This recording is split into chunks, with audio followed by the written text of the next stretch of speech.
Hello, you gorgeous bastards. The following episode contains some sexy and naughty language as well as spoilers. Kick back, take off your trousers, and please listen responsibly.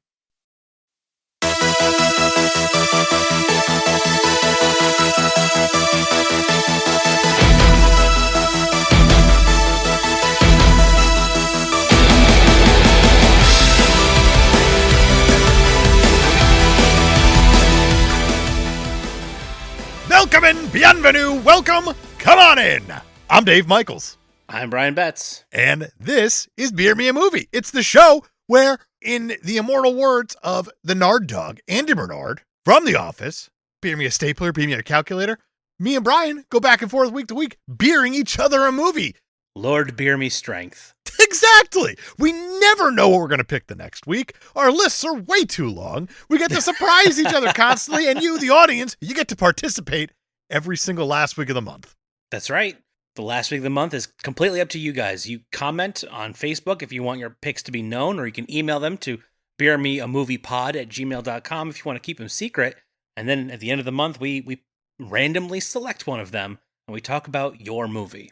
Exactly, but screw them right now. This is all about me. That's right. This is episode 2. I bearded the first movie, and then you bearded me the second movie. And the movie that I beard you, and you, the collective audience, the listeners, I wanted something that was going to hit ridiculously hard. I wanted to be a Dave movie. I wanted to get to my Mount Rushmore of directors right away, and I went Steven Spielberg first, right off the bat. We are talking 1982's E.T. Yeah, that was I think the kids call it a power move. Yeah, I think that's the right word for it. I yeeted you a movie this time. I didn't so much beer you. I yeeted you one. You made the first time last a long time. That's right. I wanted to go big, man. I want to see if we can break this thing right away because we need to figure out a baseline for our arbitrary scoring because so far, I complained to Brian. I said, man, it feels like we're going a bit too generous with a lot of these picks. And then he said, dude, we've been within 1 point of the critical score on our last Patreon episode that we did with The Thing, and then our first episode here with Ocean's 11. So we might be pretty dead on so far. Yeah, it was an easy complaint to refute. You want to judge this thing? Let's judge E.T., the Extra-Terrestrial, because it's a movie that deserves to be judged. That's right. What we do here is we have an arbitrary scale that we've come up with, and we come up with a 0 to 10 score, or if it is really good, which I got to imagine is probably going to happen here, you turn it up to 11 as a little extra bonus. Exactly. And all of the categories are subjective except one, and honestly, I think we might break that one today. So I think you're right. We said we couldn't, but in episode 2, we're breaking all the rules. Good. So we have them, right? Yeah, that's why you create rules, so you can then proceed to ruin them. Exactly. Make a mockery of them.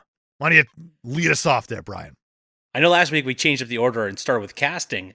We decided that was a bad idea, and we're going back to the way we originally planned. That's the fun of this is we get to make the rules and do whatever the hell we want. You shut up at home. Shut up. It's like the opposite of Whose Line, where nothing's made up and the points do matter. That's exactly it. We flipped the script on Drew and his merry band of people. It's just the way we arrive at them doesn't matter. Exactly. Come up with a scoring system and make a Colin mockery out of the whole thing. Oh, I like your Ryan style. Oh, God, that was too easy. It was. Something Wayne Brady. Of course. Greg Proops. So we're going to start off again with story and motivation like we originally intended. And, of course, we are pulling directly from Wikipedia. So if you want, you can follow along. Or you can edit it and hopefully it sticks. It may not. The best. I feel like a police officer, I feel like, sitting at Wikipedia headquarters going like, don't you fucking touch E.T. I feel like there are definitely like Wikipedia vigilantes who wait for bullshit edits and they go, not on my watch. They Dikembe Mutombo it. They must be. That's why they ask for like the $1 every now and then. They got to pay the security man watching the edits. Got to pay the Batman of Wikipedia. I feel like, though, if you get a lot of people to make the same edit, it might go through. They might believe it.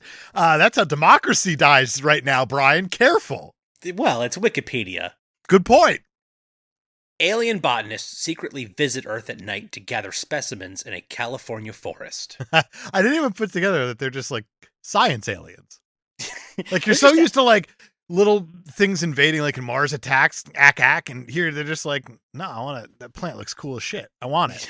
I want to study that plant. I'm not trying to take over anything. I just want to look at stuff. It makes the ending make a whole lot more sense now too. That's true. You look at it that way. Can you imagine putting an ET in a biodome with Pauly Shore? You know what? I never wanted a sequel to E.T., but now I do. I was gonna say it's a sequel to Biodome, if anything. I mean, it's connecting the universe. You didn't know you needed it until now. Speaking of Biodome, stay tuned. No, I'm kidding. Jesus. We'll get there. Well, all right. One of the alien botanists separates from the group, fascinated by the distant city lights, but U.S. government vehicles arrive and chase the startled creature. Can we talk about the U.S. government wieners? How they're just wearing jeans and They're have just keys. wearing jeans and they have keys, and we know this because Steven Spielberg just left the camera like a straight up junk shot Yeah, of he this was one like, dude, and he kept going back to it too. all you're gonna see of these government officials are their waistlines until I'm ready to show you faces. Eventually, but he's like making a statement here, like, "Yeah, U.S. government, bunch of dicks, get it?" And this one guy, he's got keys. That's how you know it's the same guy, because he's always got those keys. That's right. The other aliens depart, abandoning him on Earth, the one who separated. Sure. In a nearby neighborhood in the San Fernando Valley, 10-year-old Elliot Taylor, played by Henry Thomas. Henry fucking Thomas. He gets a fucking as Yeah. a middle name. If you're really good at something, you get a fucking as a middle name. If you're really good one time, That's all you get- need, though. You get that fucking. It's like a cock push-ups in HSD and the Picatinny. Only one. Elliot Taylor's suspicions are roused when he pitches a baseball into a tool shed and the ball is thrown back. They call that a pitch? Well, it's a 10-year-old pitch. He like lightly rolled the ball in there. Did he roll it? Was it more like he went bowling with a baseball? I mean, he didn't so much overhand the thing in there like Nolan Ryan style. You're not wrong. You're not wrong. He kind of just... It was more of a lob than a pitch. He e-fist into the tool shed. I think we need to go into Wikipedia and edit this so it doesn't say pitch anymore. Lob. More appropriate. Agreed. Later that night, Elliot returns with a flashlight, discovering the creature among the corn stalks. He shrieks and flees the scene. It's ridiculous. It's just a kid and a puppet yelling at each other amongst Just- corn. E.T. and his weird chainsaw scream. It's very good. Despite the family's disbelief, Elliot leaves a trail of candy to lure the alien into his house. It's not just any candy. That's Reese's Pieces, baby. It's Reese's Pieces. They actually went to M&M's and they were like, hey, you want to be in our movie? And they're like, no, aliens are scary. And they're like, They "All didn't right." want to be fine. associated with aliens. Like, yeah, that's how it works. So they went to Hershey and they were like, fuck yeah, use the Reese's Pieces. That'd be great. That blew up, apparently. Like, no one really cared about Reese's Pieces until this movie. It's true. They had their biggest uptick in sales of all time because of this movie. And it surpassed M&M's briefly, too. That's Or for, like, the first surprising. time in its history, too. It's like, that's insane to me. That doesn't even make sense. Reese's Pieces are actually the worst of Reese's candies. I agree. But if you get me a nice cup that's been in the freezer for a little bit, hell yes. Oh yeah. See, that's a dill I'm willing to high on. There you go.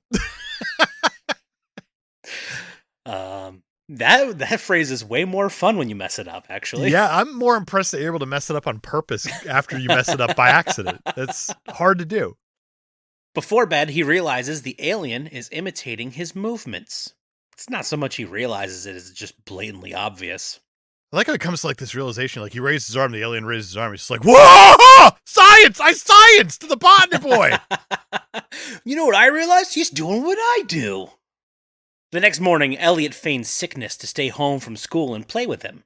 And I have to imagine that every kid from there on after this moment did this exact same move. Everybody. On repeat for forever. It's like, oh, I didn't know the light bulb trick worked. It's a good Definitely trick. using that forever now. I used to use sorry if you're listening, Dad. I used to use a cup of water Okay. that I would put just some crumpled up bread into so it sounded like chunky a little bit when it hit the toilet bowl. Wow. That's Yeah. next level. It was next level. And you gotta like keep that thing like stored under your bed, ready to go. And when you get in there, you gotta make the noise like as you're doing it. Yeah, like, ready and to then go. And then dump out the bread And just water. fire the bread water in there. You gotta make sure you flush before Pops gets in Well, there. obviously. You have to. Yeah. You have to. That's amazing.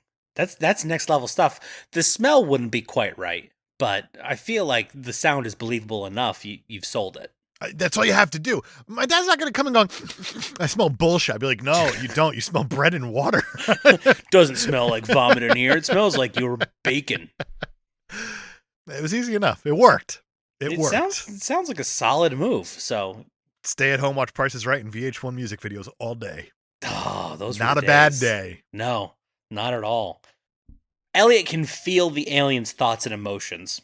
Shown when the alien accidentally opens an umbrella, startling him and simultaneously Elliot several rooms away. Umbrellas are scary. Umbrellas frighten aliens and thereby children in other rooms.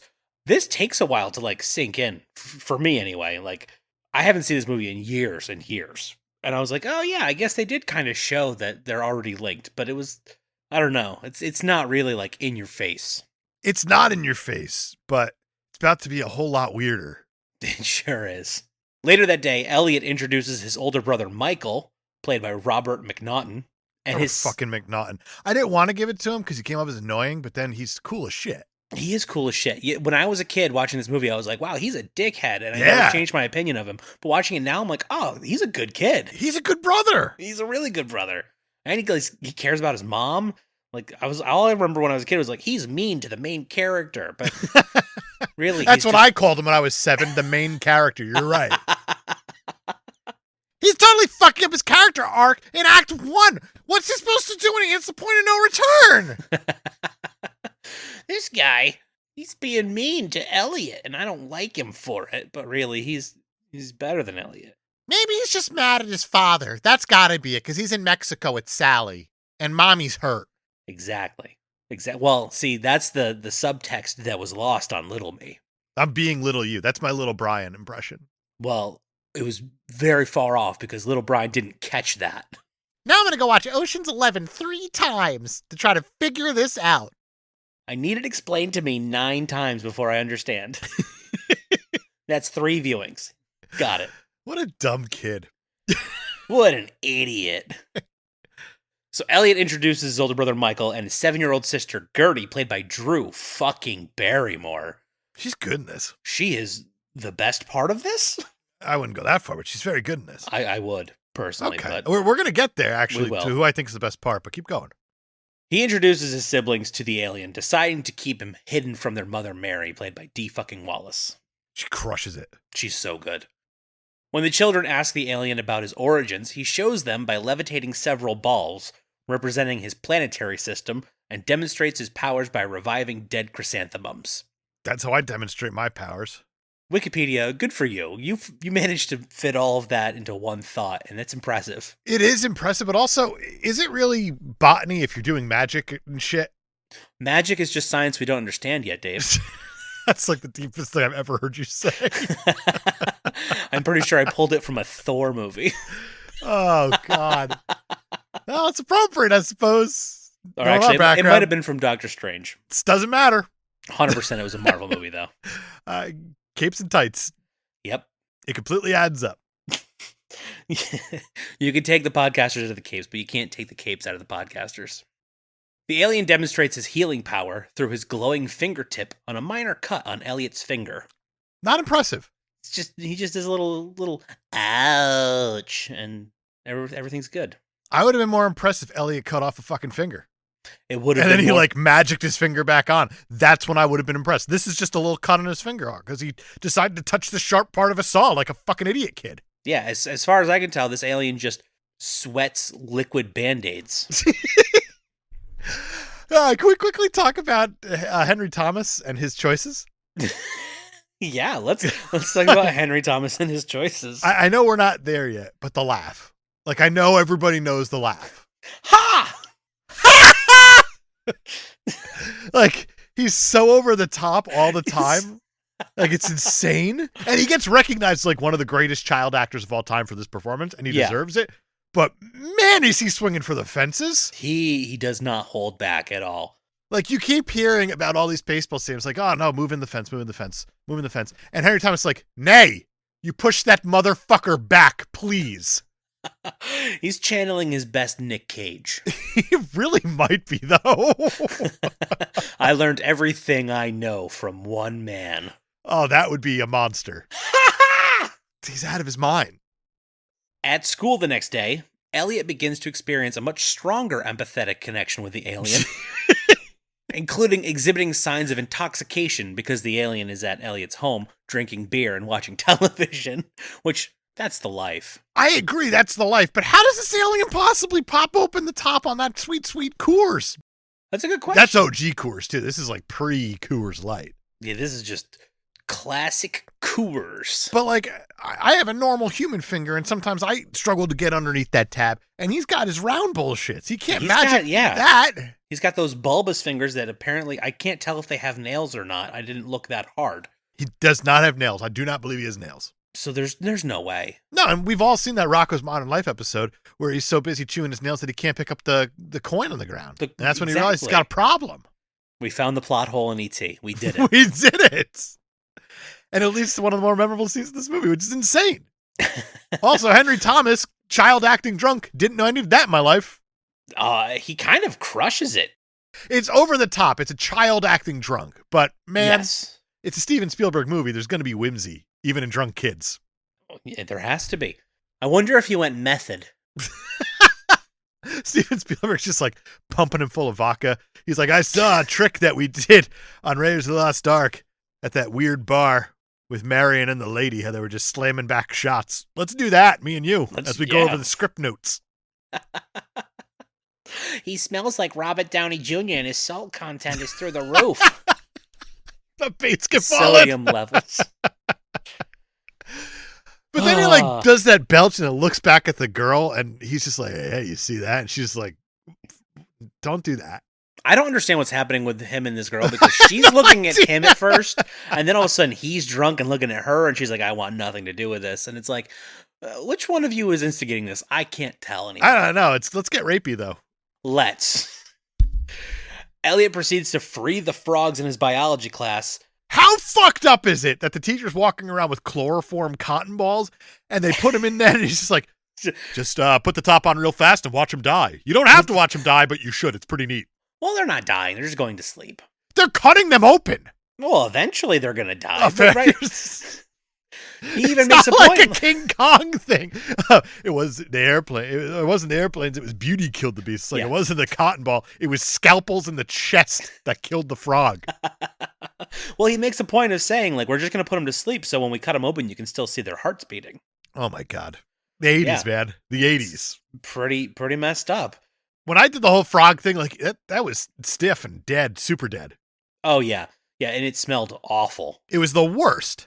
But this also kind of informs Elliot's entire idea of what they're going to do to E.T. So, like, I understand the scene. That's a good point.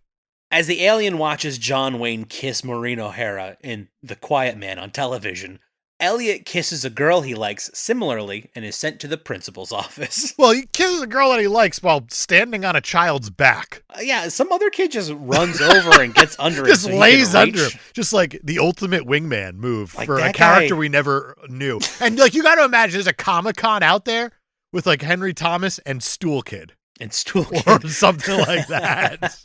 This kid is just risking everything with chloroformed frogs jumping across the floor. He's like, I'm laying down so Elliot can kiss this girl. I'm doing it. But then as Elliot's getting dragged to like the principal's office, they have that one real fucked up shot of the frogs jumping around on the floor and the girl's feet are there and she like turns the one foot slightly sideways like she's horny as shit all of a sudden. Well, yeah, It's so weird. She just got kissed by a man that climbs on other men.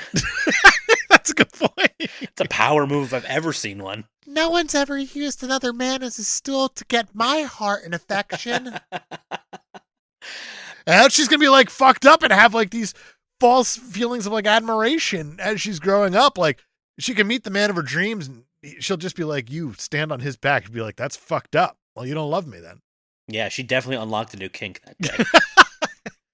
That's got to be on Pornhub, that kink. I can only get People up. You're standing standing on on another man, people. and there's frogs everywhere. It's not so much an orgy because the 4 people aren't having the sex. It's just 2 of them are human stools underneath because they saw E.T. once and they said, that's what I want to do. Oh, boy. The alien dubs himself E.T. No, he doesn't, but Wikipedia says he does.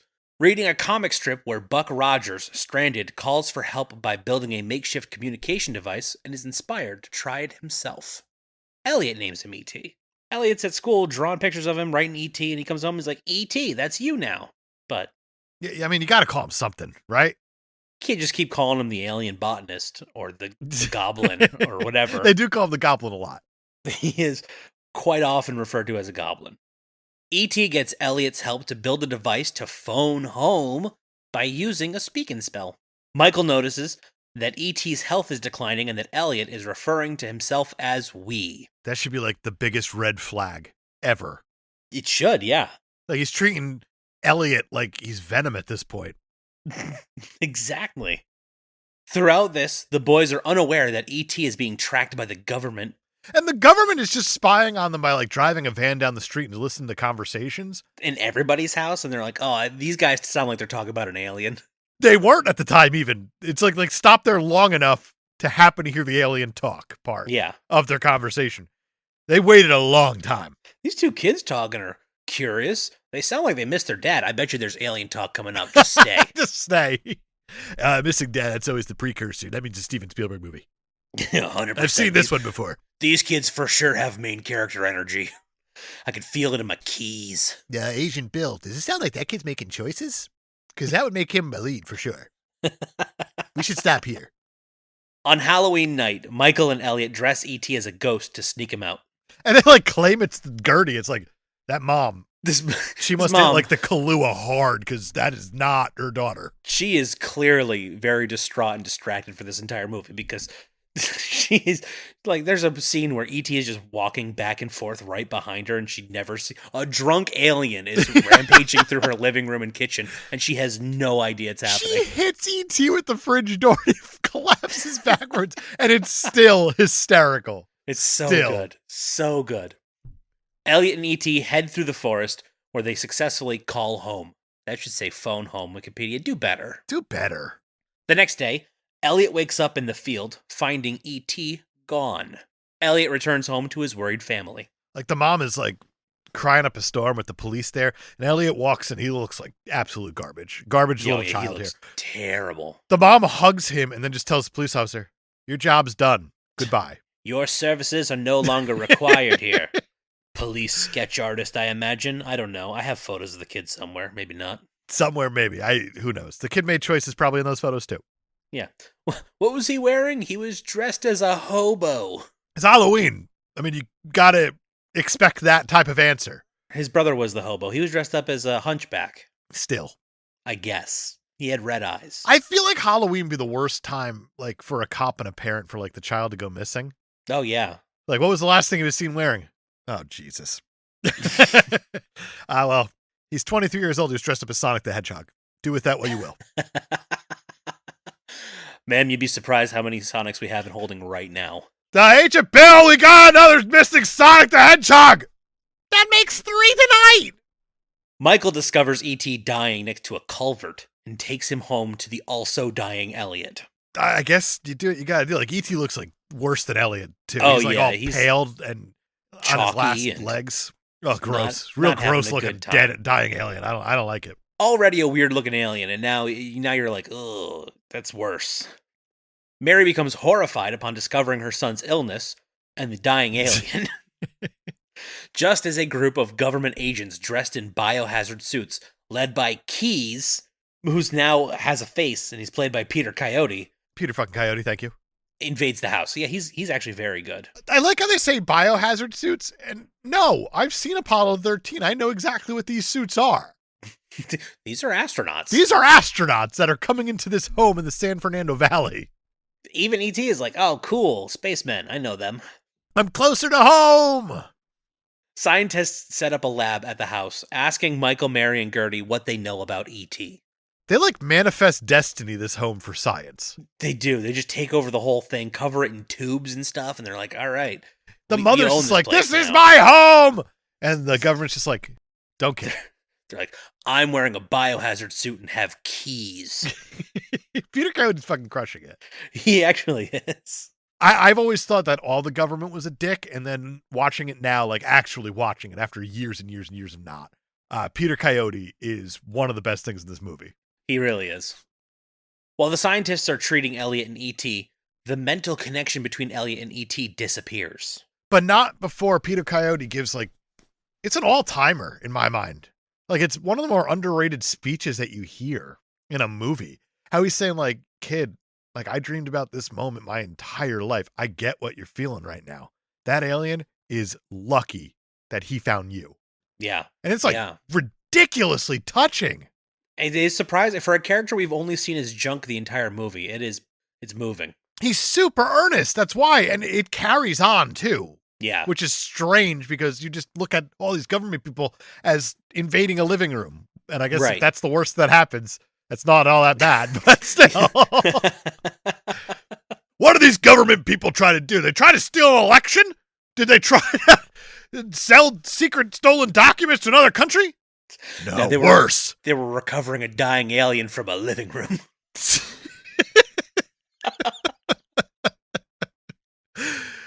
I was trying to watch my soaps, and they were trying to save an alien. I guess they tried doing mouth to mouth, even though they don't really know his organs all that well.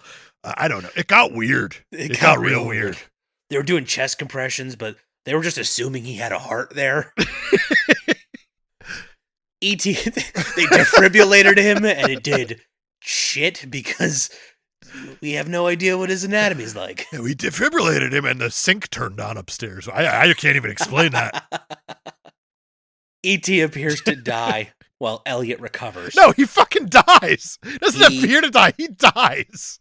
Hey, don't yell at me. Wikipedia is the one spoiling it. They literally fridge him. They do. They put him in a giant refrigerated casket with a window, just in case. Luckily, there's a window. Elliot is carried away, screaming that the doctors are killing E.T. as they try to revive him. This is a kid who doesn't understand medicine. No, has no clue. When the doctors pronounce E.T. dead, Michael discovers that the chrysanthemums that E.T. previously revived are dying again. Right, he's botanying hard from the grave. Yeah, they're like, oh no, the chrysanthemums are also dying. That means E.T. is definitely dying. As Elliot recovers, the scientists first return him to his family, but then Keyes leaves him alone with E.T. Another touching-ass moment. He says, do you want a couple minutes alone with him? And Keyes even tells the scientist to get the hell out of there. Let the kid have his time. Let the kid say goodbye to his friend. And then just as you do with every body that you ever have to ID, you unzip the bag or whatever. Naturally. Elliot says a tearful goodbye, telling E.T. that he loves him before closing the case. Oh, wakes his ass up, too. Brings him back. E.T.'s heart light begins to glow, and Elliot notices that the chrysanthemum is once again coming back to life.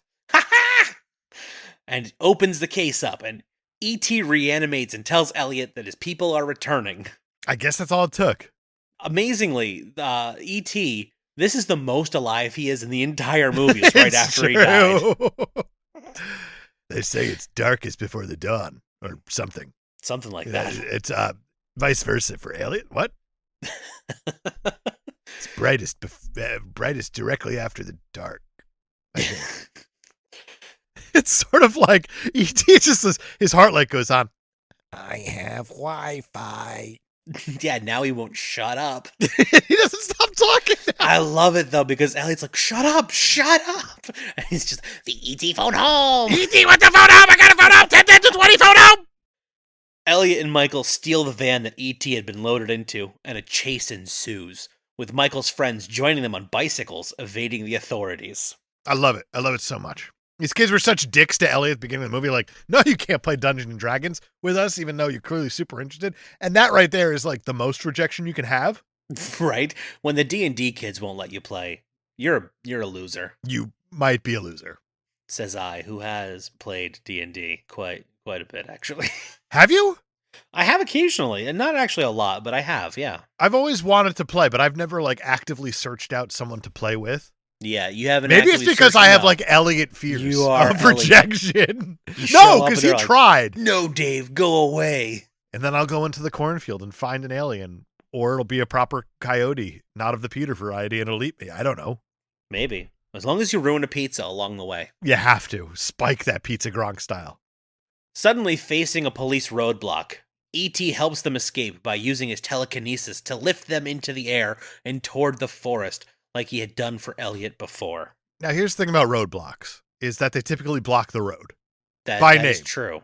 That This is is the what they first do. time I've ever watched this movie where I went, they left a big old gap in the middle. Yeah, they had guns, but what were they going to do with those guns?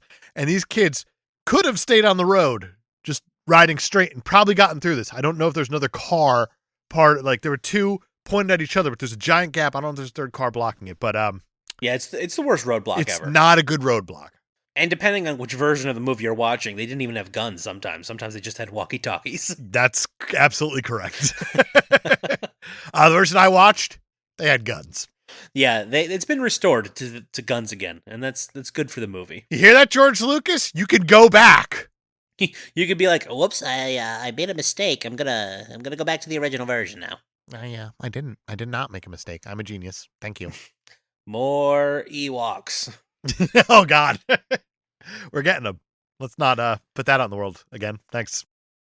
Standing near the spaceship, E.T.'s heart glows as he prepares to return home, while Mary, Gertie, and Keys show up.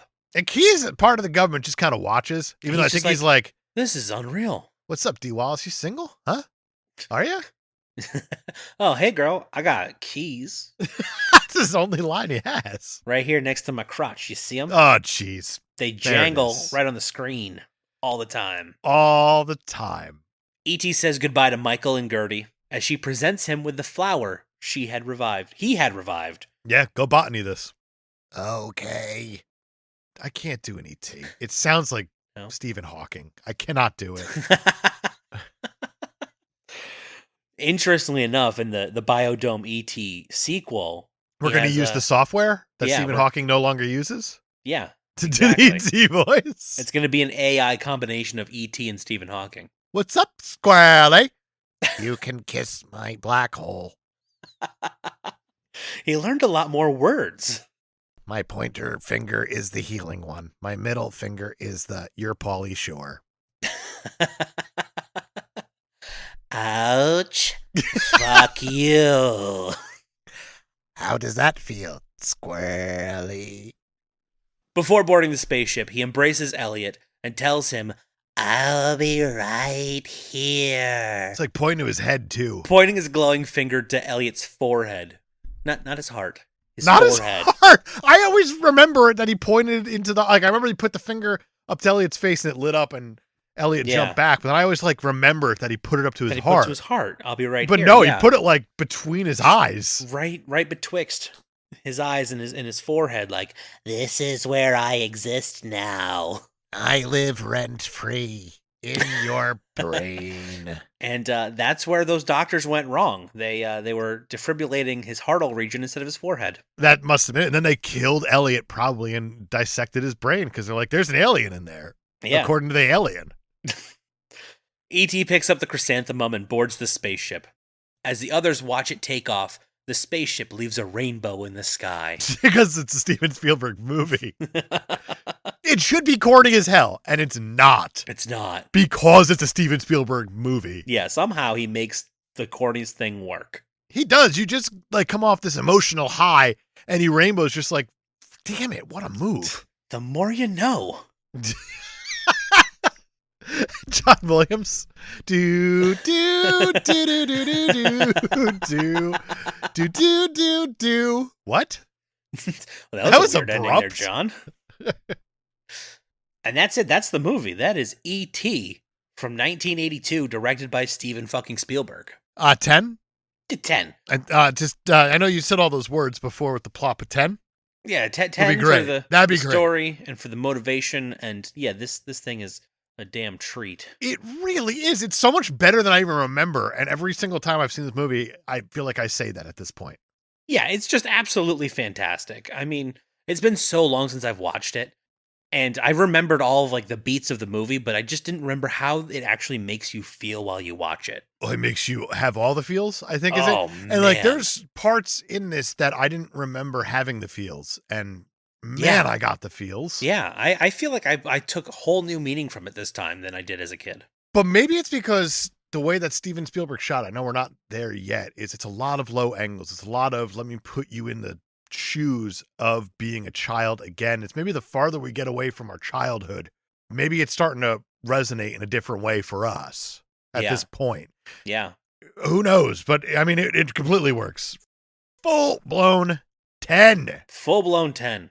We move on to casting. Henry fucking Thomas. Henry fucking Thomas, I thought would have had a much larger career after this movie. His audition tape for this is insanely famous. Oh, yeah. Like how he just went all out crying on the spot for Spielberg, going so over the top, Spielberg having to stop and say, "You got the job, kid," like on the spot. Yeah, that's unreal. That as a lead for this type of movie, having to carry all that emotional weight and acting against a puppet for the most part. Man, does it work. And the supporting cast is all really good too. I mean, I think Drew Barrymore does such a good job in this movie and steals every scene she's in. I agree, and I think Peter Coyote is one of the unsung heroes of this thing. Absolutely. Even though he's technically the bad guy, but not. I Right. think that's the interesting part about it. it's an interesting turn that he turns out to just be in support of, like this is a real alien. This is unreal. It's a cool move. 10 again. 10 again for casting. Can we talk about Matthew Demerit? Who's Matthew Demerit? There were 3 different people that were inside the ET costume. Like sometimes it's a puppet, sometimes it was somebody was actually wearing it. Okay. Matthew Demerit. There was Tamara Detroit and Pat Bylon were 2 little people that they hired to play ET. But Matthew Demerit was a 12-year-old boy who was born without legs. Oh my God. Any scene where ET is walking, it is Matthew Demerit. Full blown 10. Yeah. Jeez. It's just unreal. Like they hide it a little bit to a point, and then you can't hide it all the time, though. You got to show the full alien. Yeah. That is so impressive. Yeah. So anytime ET gets knocked over, it is this 12-year-old legless boy getting Just taking a pushed- fridge just to the dome. taking a fridge to the face. 10 for casting. Let's talk about the protagonist. The protagonist is going to be Elliot. Yes, 100%. Elliot is incredibly good. Yes. I think that he gets Spielberged a little too hard at points. And I say that because Spielberg is really good at working with children now. Yes. Then he didn't give a damn about kids. And he even said that this was the movie that like changed him. Yeah, this was the movie that prepared him for fatherhood. Well, he said that he recognized like halfway through production, like, I'm a father on this movie to these kids. I'm working with children day in and day out. And they shot this movie canonically in order to help the kids have their emotional arcs going through, which is a smart move. Brilliant, and we'll get to that. I like Elliot. I love Elliot. I think he does a fantastic job. Yeah. It's just some of those Nick Cage choices.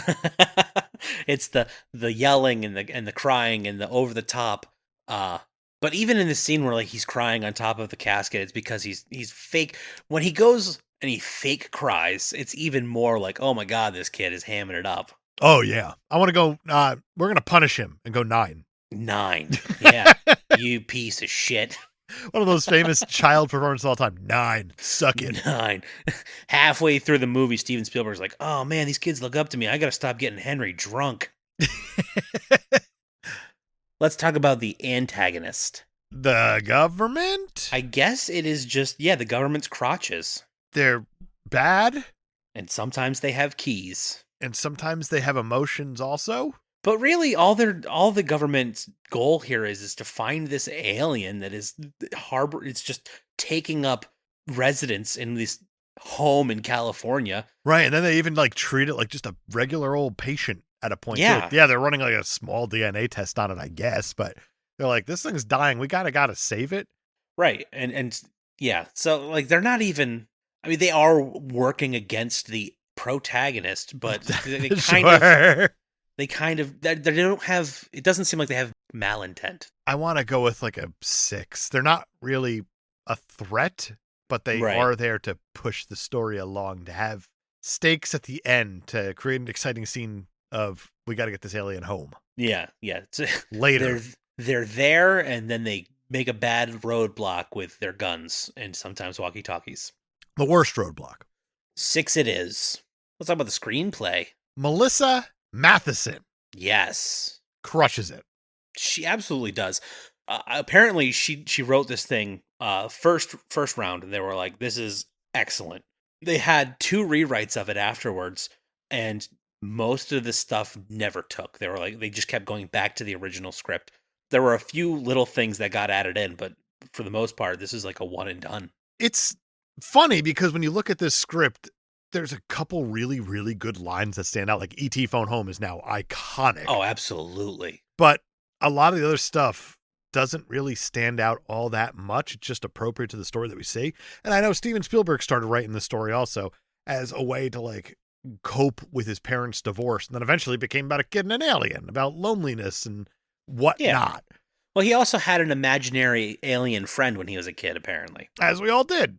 Right? Yeah, for sure. Right? Also, I like to think that this movie really popularized the phrase penis breath. That's such a good line too. And he screams it at that kid. Oh, yeah, he fires it off so good. And like, And even Dee Wallace laughs at it. It's so how good. can you not? It's so good. I want to go an 8. That feels appropriate. I don't know why, but it feels I'm going from the gut, man. We got to go from the gut. That's how this works. It's just however it feels, and this feels like an 8. Which brings us to style and tone. It's one of the most iconic movies, A, of all time, B, of the 80s. Yeah, for sure. And I love that so much of it was shot so that you couldn't see the adults from the waist up, except for Dee Wallace. So you're just automatically in that kid mindset. Like even the teachers at school, you don't really see them above the waist. I think it even goes farther than that because this house feels iconic now too. Like when he walks out of the house and he walks to the tool shed that has the light on at all times, so it creates the perfect amount of shadows with the corn in the background. Also, there's like these little touches that just work. And that closet that goes between Elliot and Gertie's room with the stained glass window that creates a certain lighting effect inside of it too, to have the Spielberg whimsy. You gotta have that Spielberg whimsy. 10, fine, done. Yeah, that's a 10. And our next category is director. There's certain things about directors that really stand out. And up until this point, with Spielberg, you had A Close Encounters. You had Indiana Jones movies. You have a lot of, he's at this point in his career, he's an extremely well-respected director already. Yeah. And yet he is still growing.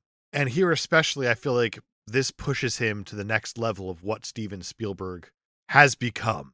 Absolutely. And it's the point that even now, Amblin Entertainment uses the bicycle silhouette with the moon behind it as its logo. And that's just as iconic with Steven Spielberg as it is with the movie E.T. Right. Yeah, the two are synonymous forever. Really. Yeah, synonymous is the word. But he's also known for working with child actors. He's known for having a trope of the missing father. Yeah. And this is where he learned it. For the most part, this is where he learned how to be the Steven Spielberg that we all know and love.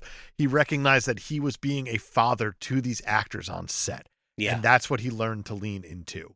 Unleash the child side to it. Even on like Halloween, he came in dressed as an old lady and acted as an old lady directing for an entire day just to entertain the kids, to keep the feeling light on set. Those are the little touches of a director that being a director, a lot of people think is just pointing the camera at something and shooting it pretty. It's like, no, that's not. That's a director, that's cinematographer, that's production designer, that's actors. That's a lot of different people coming together to make something look amazing. Yeah. But with the director, it's all about the tone and the vision and what you get out of the actors in order to tell the appropriate story. And Steven Spielberg pulls off a magic trick with this one. Yeah, like and we're going to get there when it comes to the box office.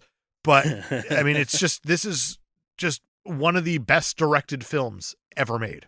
Yeah, and it comes down to little choices that make such a big difference. Like how he hired doctors working out of USC Medical Center to play the government agents trying to rescue E.T. because he didn't think actors would be able to pull it off because of all the technical medical dialogue. It's just small things like that. It's such a minuscule part to do, but it matters, especially when you're trying to, at that point, bridge such a tragedy of E.T. dying and Elliot suffering to having that huge emotional climax. It's super Yeah. important Yeah. to have a bit of that realness in a story about a kid and an alien. You gotta make it believable. 11. Turning it up to 11. We are turning it up to 11. For Steven Spielberg, of course. That brings us to the sweet stylings of John Williams for the music category. One of his most iconic. And listen to this, I actually had to pause it because E.T. has its own theme. Yes. That we all know and we all love it. You Yes. know it when they're on the bicycles flying. You don't hear that theme until E.T. actually lifts those balls in the air to show off his solar system. That's around 39 minutes into the movie. Right. So it doesn't establish that leitmotif until at least the second act. And then obviously, it's John fucking Williams in It's John fucking Williams' Williams. prime. Yeah, I mean, this score did get nominated and won Best Original Score. 11 again. There it is. Turn it up John again. Williams, always earning those extra points. He finds a way. That's right.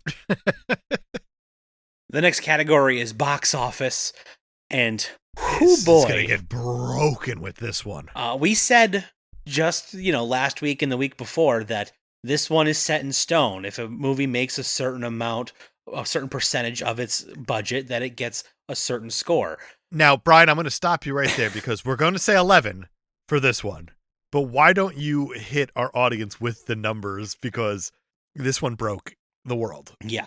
The way that our scale is established, it's that anything that makes 250% of its original budget is considered a blockbuster, gets a 10. This movie's budget was $10.5 million. It is one of the highest grossing films of all time. On $10.5 million. It is the 7th highest grossing film of all time, adjusted for inflation. It was the highest grossing movie of all time from 1983 to 1993, when it was, of course, usurped by another Steven Spielberg movie. Yep. Because this movie made $792 million. In its time, yes. That's a lot of money. It's $2.634 billion adjusted for inflation.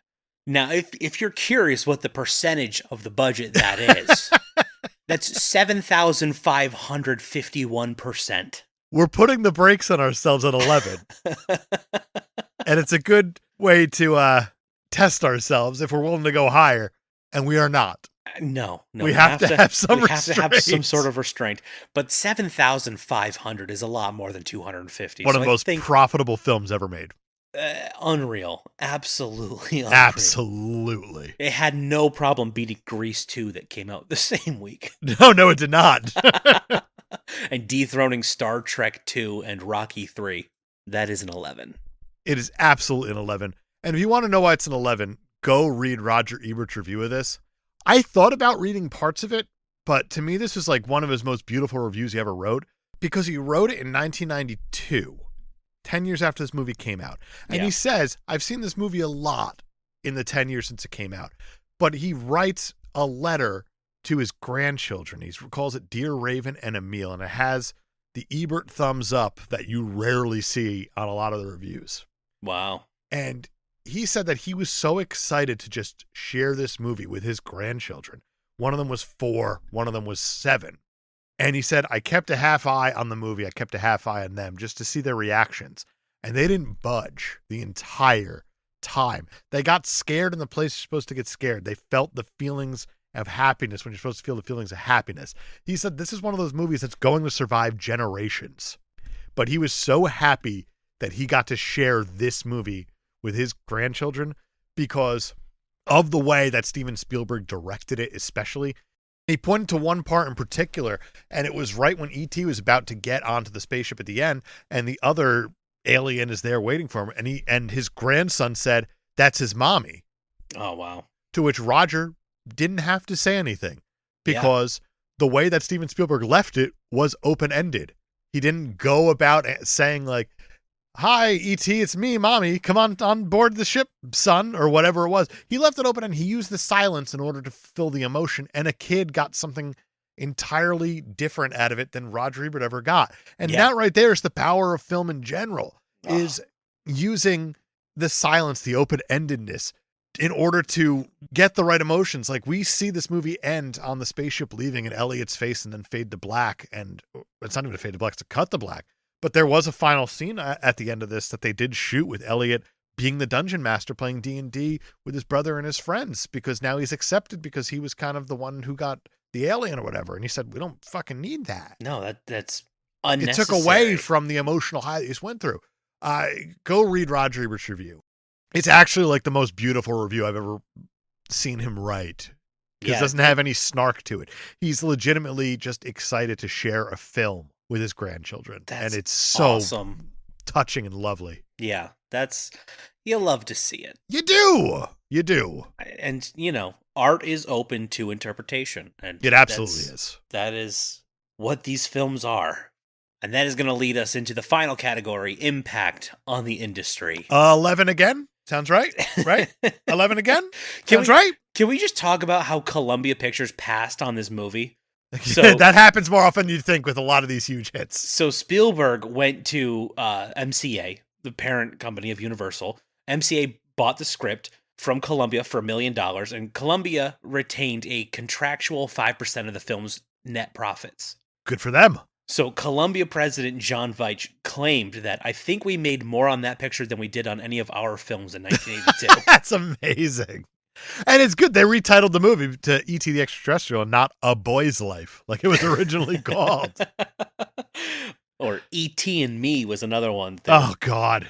That was the original script title, I think. Man, it's an 11 for sure. This movie it's an 11. Changed film. It was nominated for 9 Oscars. It won 4. The winner of Best Picture, Richard Attenborough, Gandhi, said, I was certain that not only would E.T. win, but that it should win. It was inventive, powerful, and wonderful. I make more mundane movies. There you go. I mean, if Richard Attenborough's saying it, you got to believe him. And then later on in his career, 12 years later, Richard Attenborough shows up in Jurassic Park as exactly John Hammond. Yeah. And what this movie did for Reese's Pieces. This is an 11. Not just the film industry, but the candy industry. Just as important sometimes. The box office, concession stands started selling so many Reese's Pieces, and that's part of the industry, damn it. It sure is. That is going to give E.T. a total score of 97. So, Brian, we have one rule on this show. We do. At this point, at least. If the arbitrary score that we give the movies lines up with the Rotten Tomatoes score or the Rotten Tomatoes audience score, we have to pound our beers. That is correct. Rotten Tomatoes, 1 to 100. What are you thinking? 100. 99. Awfully damn close. We are somehow killing this. We are like right in that ballpark where it needs to be. Yeah. My beer's shaking a little. It was worried it was about to go down the gullet in a fast way. We might be legit critics at this point. I don't know about that. We're pumping the brakes. But 97 is now our new high score out of 2 movies. So it sure is. I guess this is the part of the show where, Brian, I ask you, because next week's your pick. It is. Why don't you beer me a movie? I'm going to do that, and I'm going to ask that you bear with me for a minute, because you earlier said that you wanted to help us establish what this scoring system should be. Oh, you have me shaking a little. You picked a movie that you knew was going to score very high. I absolutely did. And I want to assure everybody listening that we're not just going to be doing fanboying movies all the time that are going to break our own scoring system and having a lot of fun. I wanted to talk about a Thanksgiving movie next week because it is Thanksgiving. And there is an obvious choice, and it's not that one. But instead, I wanted to go with something that could very easily be a pick for our crappy hour show on Patreon.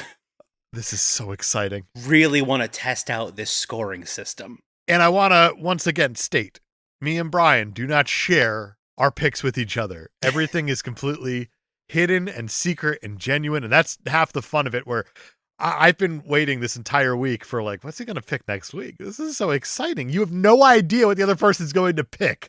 And if anybody had money on this for episode 3, then you're about to cash in big, because this is a very random pick. Brian, you've teased me enough. Hit me.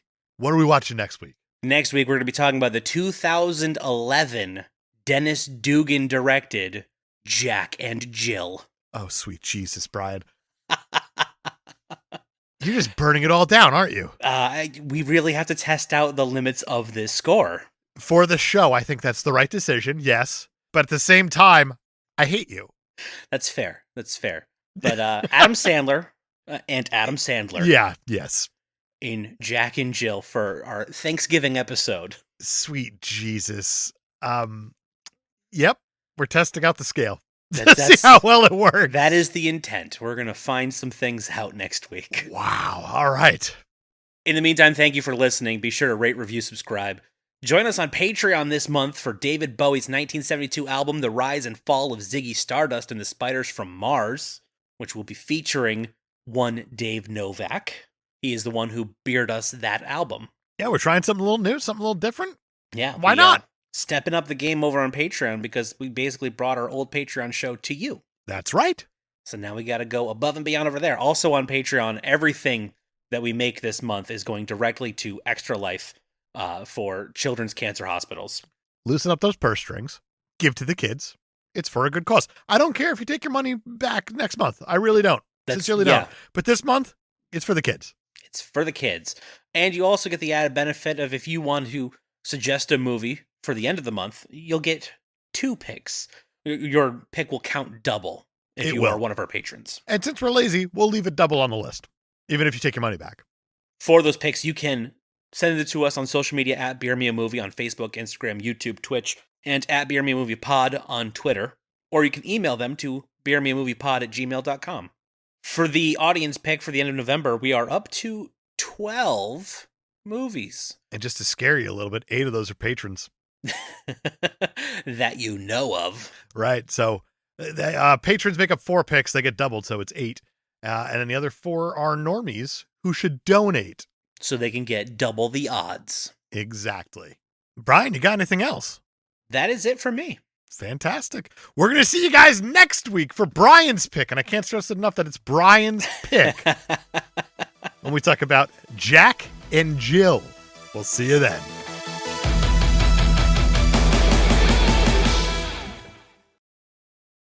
I need to remind everyone again that Jack and Jill was Brian's pick. Be mad at him. Please don't be mad at Dave. Dave loves you. Brian clearly does not. See you next week.